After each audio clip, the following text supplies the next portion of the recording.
Hello everyone and welcome. My name is Scarzig and I'm going to be giving you my thoughts and opinions about the Shurima card reveals. We've gone over these a little bit on stream already, and I do stream on Twitch every Wednesday, Thursday, and Saturday, link in the description below.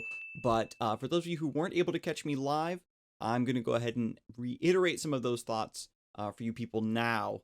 So we'll kind of just go. This is from Mobalytics, of course. We'll kind of go in chronological order from the reveals. This was the first batch here with the Poros and the Sun Discs.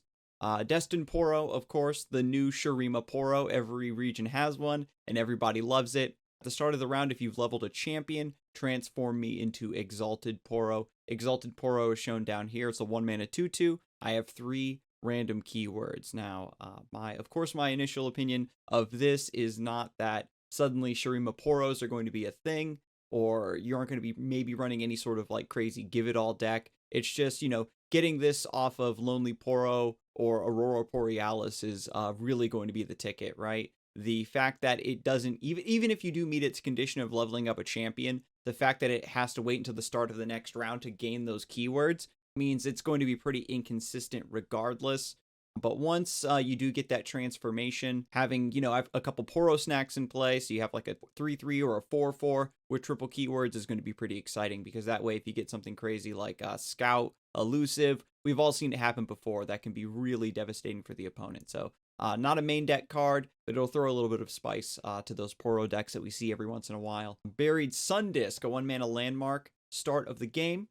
Draw 1 of me if all of your cards are Shuriman. So I like the idea of having Allegiance that sort of fixes an issue of Allegiance, in that Allegiance has several issues, but one of the main issues with it is that it's notoriously difficult to balance, because they get access to, that 3 or 6 card splash, right? You get the power of your Allegiance effect coupled with some very powerful off-region cards that you can use to shore up weaknesses or just have fantastic utility that the metagame calls for at any given time. Think cards like Deny, Pale Cascade, Hush, etc.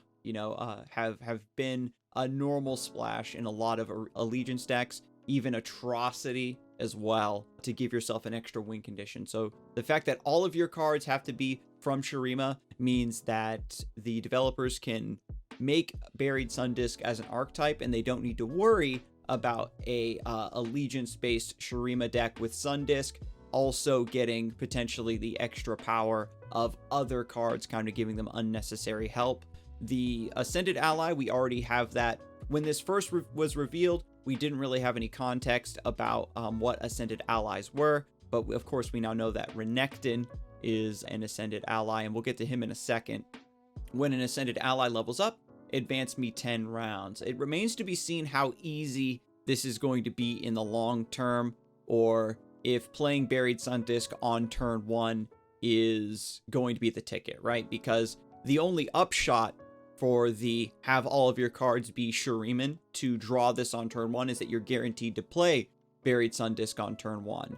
And so if there's a lot of landmark removal, you're going to want to run like multiple Buried Sun Disc potentially, or if leveling up your Ascended Allies proves to be too difficult, then it's even more important that you play this on turn 1. But if leveling up allies isn't very difficult, then you don't mind playing this in the mid game, right? 1-mana Buried Sun Disc just as your champion is going to level up, and then you immediately cut 10 rounds off of it could be very strong too.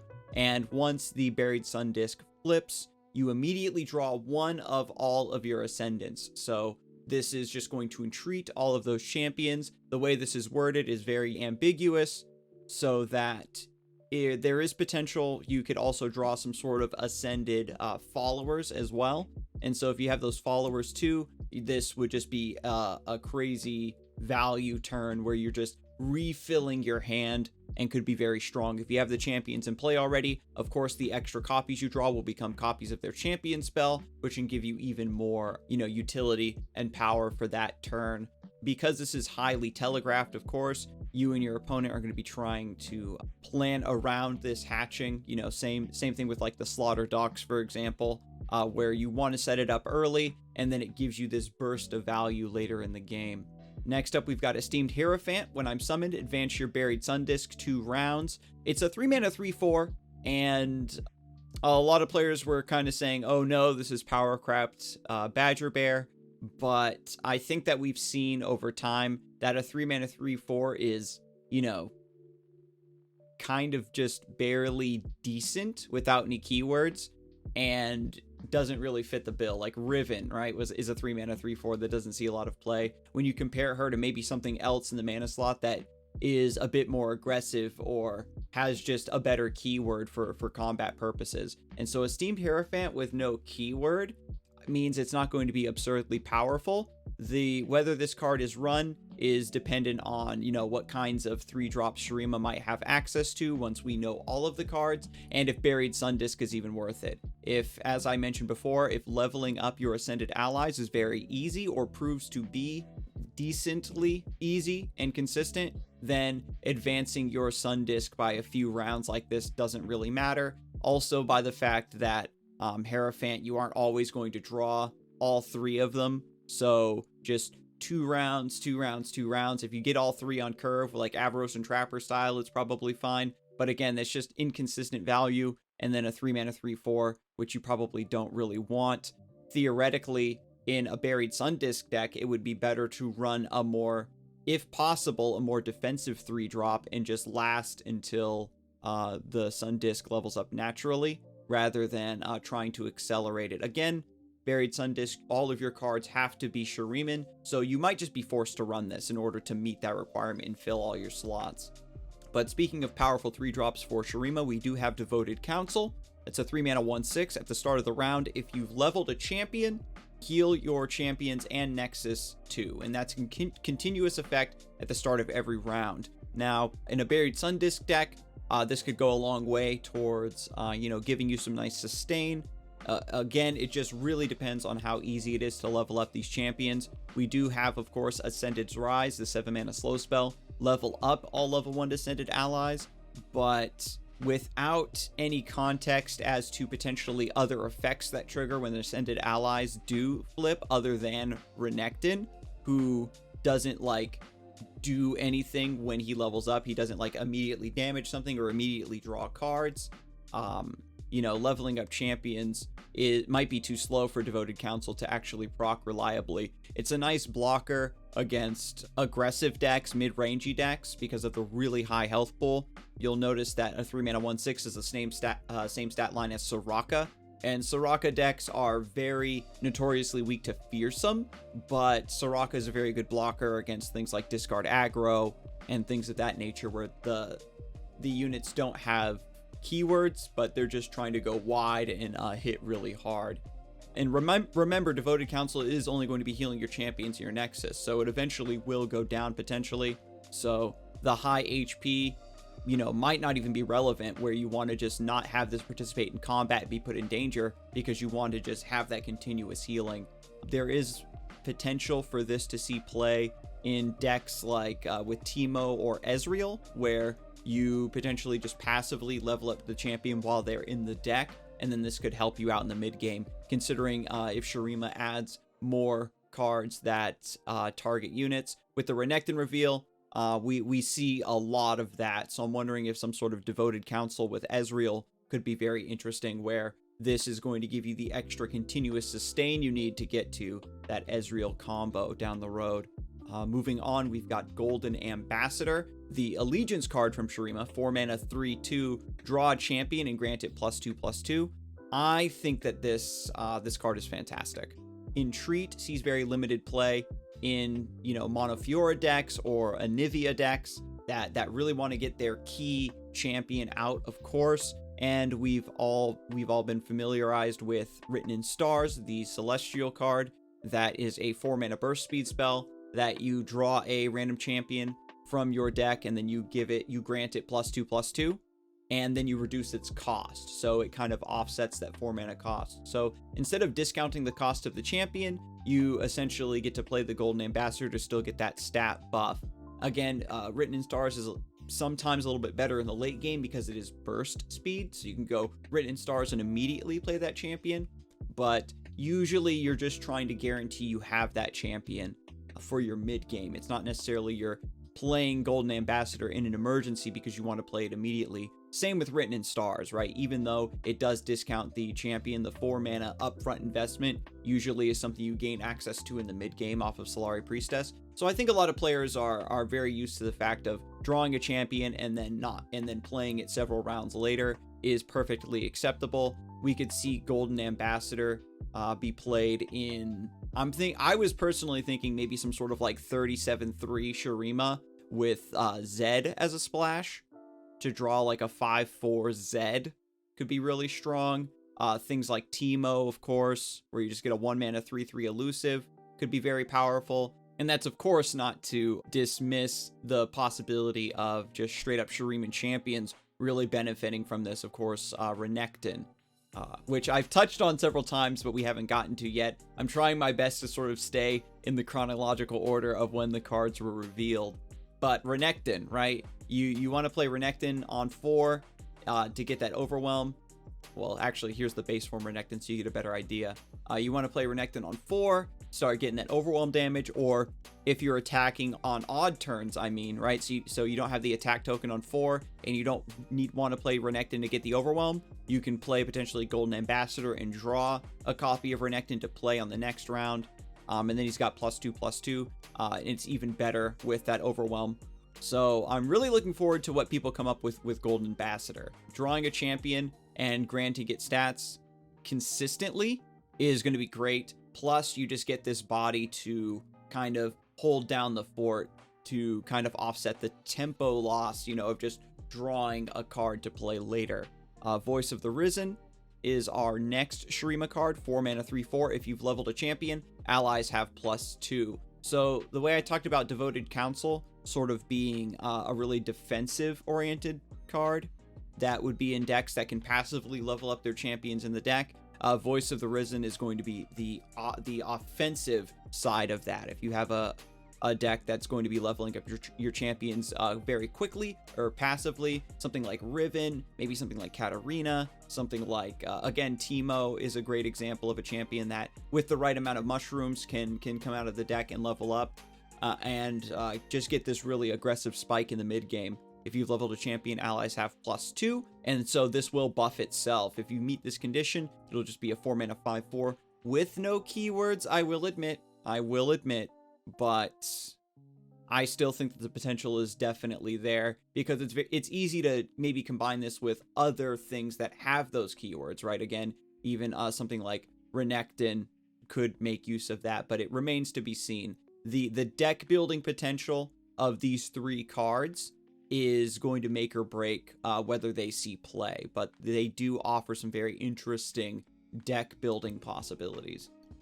And I touched a little bit, of course, on Ascended's Rise a little bit earlier, and this is just going to be one of those cards that I think Riot intentionally wants us to come back and evaluate this after we kind of have the context of the full set, and you can't really play this card until we see... You can't evaluate this card until we see what all the Ascendeds do. Leveling up a champion generally gives it +1/+1 and maybe some additional ability. So you can think of this as, for now, Pack Mentality, which is a card that doesn't really see play. It's like just under potentially Pack Mentality of AoE +1/+1 for your board. If we have some allies that when they level up, that you actually get tempo effects of dealing damage to something or drawing cards, then there's potential for Ascended's Rise to do a whole bunch of things when you cast it, so it's worth it when it resolves. And depending on how you build your deck and which Ascended allies you include, you could also customize the effect of Ascended's Rise, and that might be something that they're going for. But again, we don't really have enough context to properly evaluate this card. If Ionia finds its way back into the metagame and you're constantly worried about deny, the decks that would like to run this probably won't even bother. They would just cut this for something else or run it as a one-of, for example. So even if this card is good, we might not even see it resolve too often.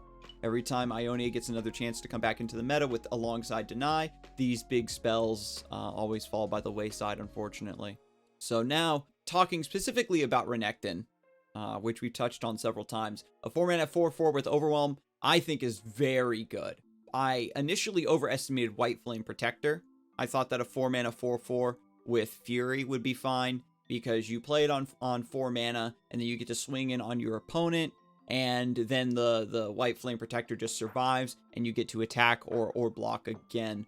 But in Runeterra, being able to attack on your opponent, even if you do remove their unit, if you aren't getting some sort of bonus from that or threatening their Nexus directly, then the decks that want to chump block your White Flame Protector don't actually care about the extra attack power that White Flame Protector gains, because they're just going to continuously chump block it until they can remove it, or they eventually catch up to you and play something big enough to contest it.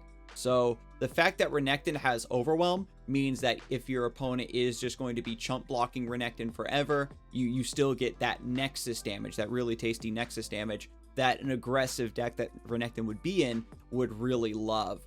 This extra text here, when I challenge an enemy, give me +2/+1, makes it even spicier, right? That +1 means that he's going to be resilient, potentially living for several rounds of combat to attack the opponent. We see the spell Ruthless Predator, which is Renekton's champion spell. Burst speed, 2 mana, give an ally +2 attack and an enemy vulnerable this round. You know, the dream of Renekton into Ruthless Predator, so that it double stacks, where he gets +4/+1, and then you get to challenge either a really important backline unit that you just want to kill, something like a Felios, right? Or, you know, just that 1-mana 2/2 that your opponent played in the early game that you also want to swing through and get a ton of damage off of it, and just start working on Renekton's level up condition. I am very excited for Renekton. Potential with Noxus is going to be huge, in my opinion.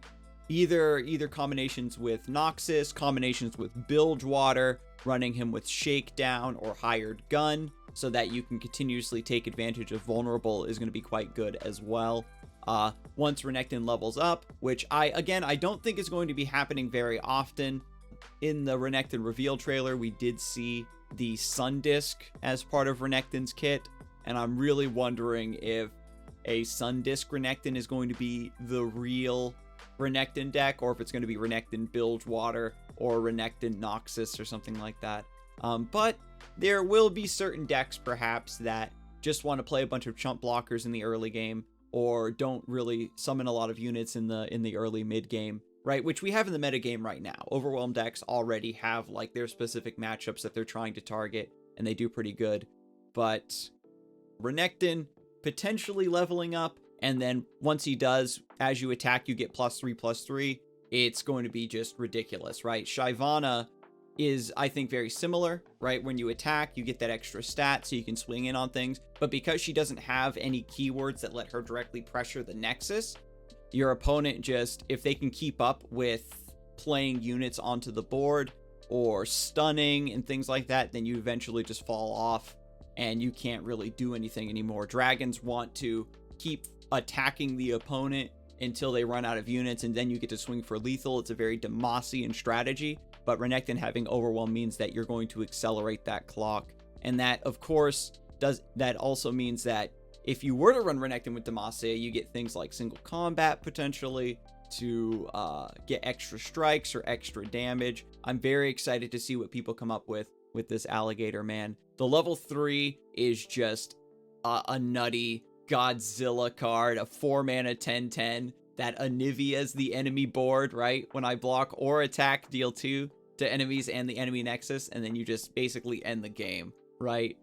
We've seen like leveled up Gangplank does something very similar with the Overwhelm, just ends the game. So Sun Disk may run 1 Renekton just because it gives you this extra condition of being able to punch through. And of course, when Restored Sun Disk levels up, you'll be able to tutor for that one of Renekton maybe that you brought with you in the deck. So Sun Disk potentially can run maybe a wide champion spread where Renekton, either you just play him as a 4-mana 4/4 in your Sun Disk deck, or if it does flip and then your level 2 ascendants become level 3, then you have access to maybe this big boy and we'll see what Nasus and Azir also do for the archetype.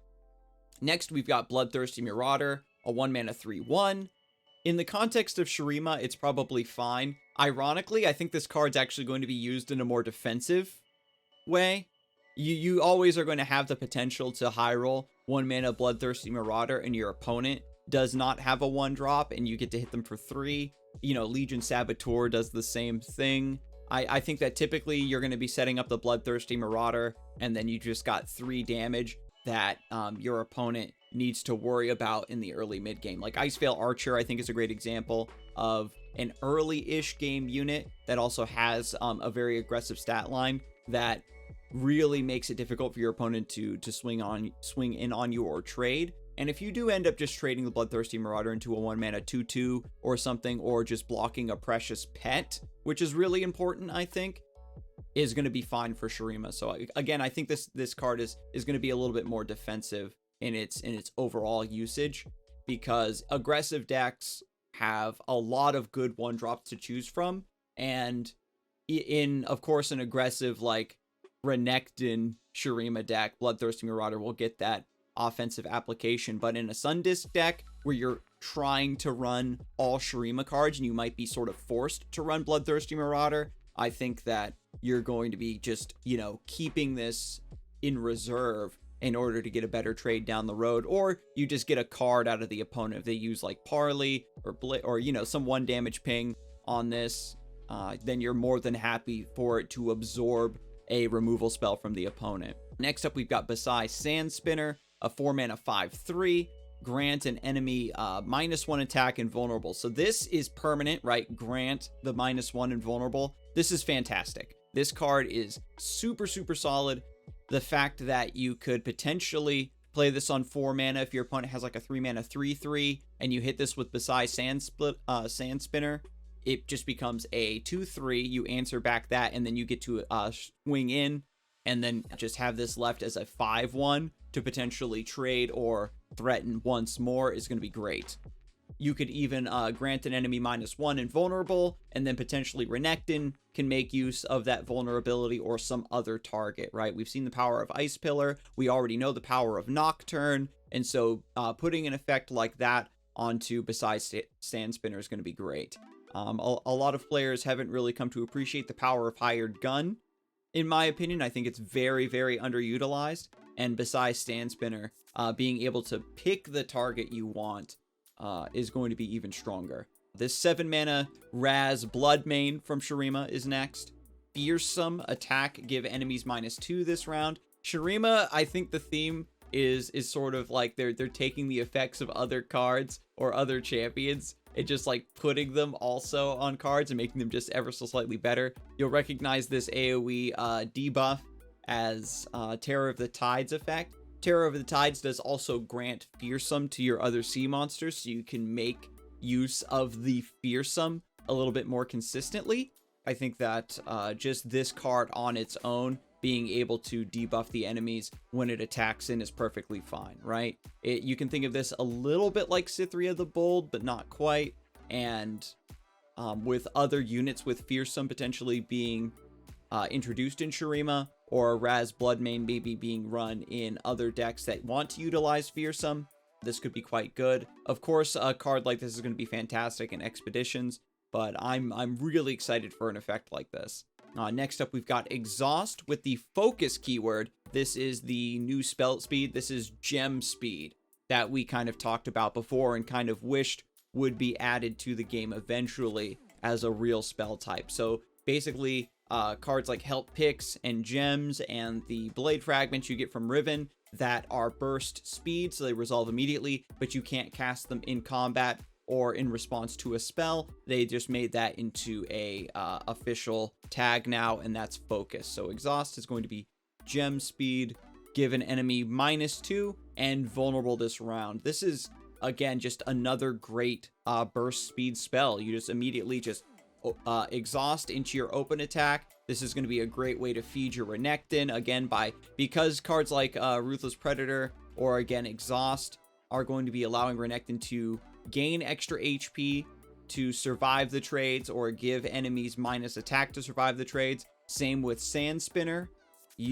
I think that these Overwhelm units that are not even just Renekton, right? Other Overwhelm units you might be running in a deck like this are going to be surviving for a lot of turns to continuously get those huge swings of damage, which I'm really looking forward to.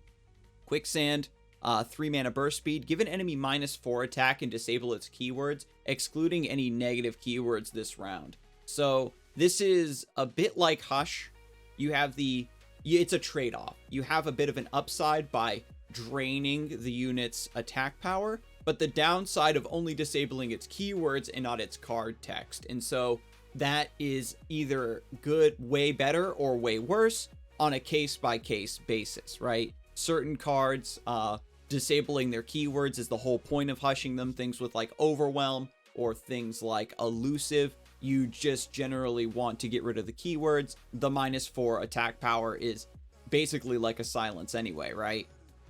Where they're going to be essentially, it's going to counteract any buffs that unit might have. Like if you're thinking of a huge Tryndamere with Overwhelm swinging at you, you take attack power from the Tryndamere and then it loses Overwhelm.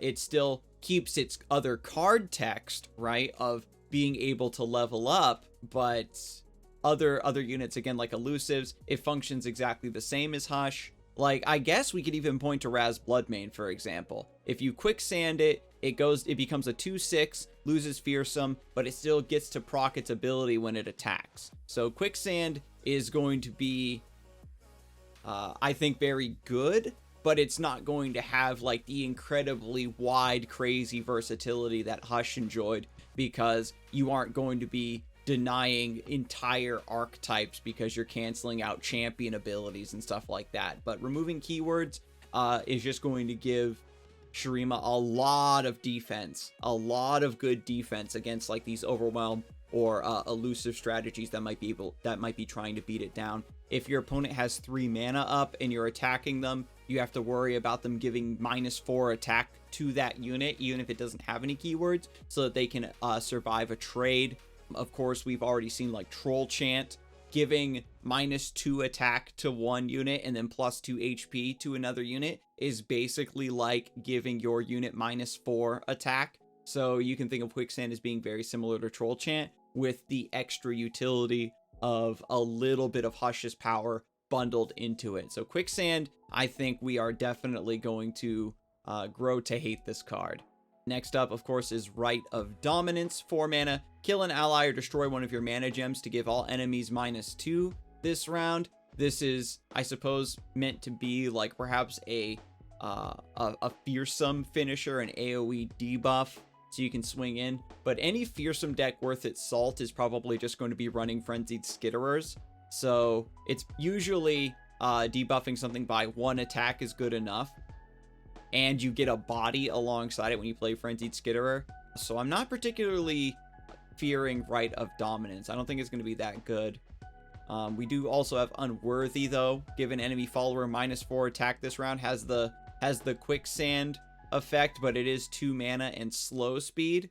If you have fewer mana gems than your opponent, kill it instead is very intriguing. The only way to have fewer mana gems than the opponent currently is with, after you cast Rite of Dominance, to destroy one of your mana gems, or specifically to punish ramp decks that have already played like Catalyst or something. Quicksand, give an enemy -4. Unworthy, doing it at slow speed isn't as good, because you just put it on the stack, the enemy follower has -4 attack, and then they just don't attack for the round. Then it's just 2 mana. It's almost like a 2 mana stun, which I guess could be fine, but there's probably going to be better like 2 mana defensive cards potentially that Shurima will have access to. Again, who knows if in a Buried Sun Disc deck you're like forced to run Unworthy because this is like the best that Shurima has to offer for potentially removing stuff or keeping your opponent from beating you up, then you're going to have to run it and you won't enjoy it. This only works on followers, and it remains to be seen if we'll get more support for this sort of self-mana destruction archetype or not. This final card down here, Dominus Destruction, is just the skill that Renekton casts when he's level 3. So that is it for the first half of the Shurima reveals. Renekton, again, I'm very excited for. You've probably been looking at these already as I'm scrolling up through Mobalytics, but we'll get to those in the next part as we go over Jarvan. So I'll see you then.